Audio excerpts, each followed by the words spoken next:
Le métier d'agent immobilier consiste à accompagner un vendeur pour la vente de sa maison et en parallèle un acquéreur pour acheter son bien.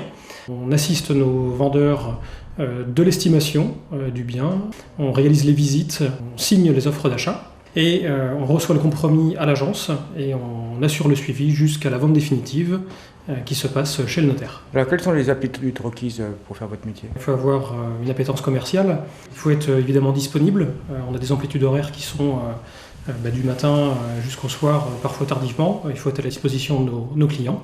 On est sur un domaine commercial, donc l'avantage c'est que chacun gère son planning et sa journée comme il le souhaite. On découvre de très beaux endroits, de très jolies maisons, mais il n'y a pas que ça. Voilà. On vend aussi bien des bâtiments à rénover, des maisons avec travaux, des maisons terminées, des terrains, des appartements. Une écoute active auprès de nos acquéreurs pour bien cerner le projet. Et puis côté vendeur, se baser sur l'historique des biens vendus pour affiner au mieux l'avis de valeur que l'on rend à nos clients. Il faut être aussi source de propositions, savoir comment on peut exploiter la valeur d'un bien, les divisions parcellaires. On s'attache à regarder aussi le règlement de zone. Chaque bien est un cas particulier, donc à nous d'apporter ce conseil-là. Le cursus scolaire qui est important, que faut-il faire? Alors pour ce qui me concerne, moi j'ai eu l'occasion de faire le BTS Profession Immobilière.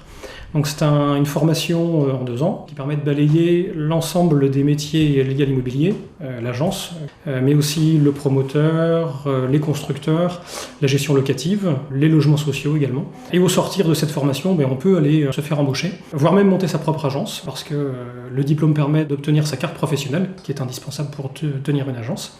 Et puis on a la possibilité également de poursuivre la formation sur des licences bachelor. Et sinon, si on ne va pas jusque-là, on peut quand même être agent immobilier? Oui, bien sûr. N'importe qui, finalement, peut accéder au métier d'agent immobilier en sachant qu'il y a, selon la loi, des formations obligatoires. Donc 42 heures de formation tous les 3 ans sont obligatoires pour renouveler l'habilitation et la carte professionnelle. Donc oui, c'est un métier qui est accessible à bon nombre de candidats.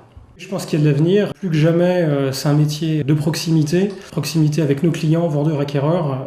C'est aussi tout un symbole d'acheter ou de vendre une maison. C'est quelque chose auquel nous on est très attachés. Et actuellement, on accueille des jeunes en alternance, notamment BTS ou bachelor. La formation permet d'accéder à ce métier.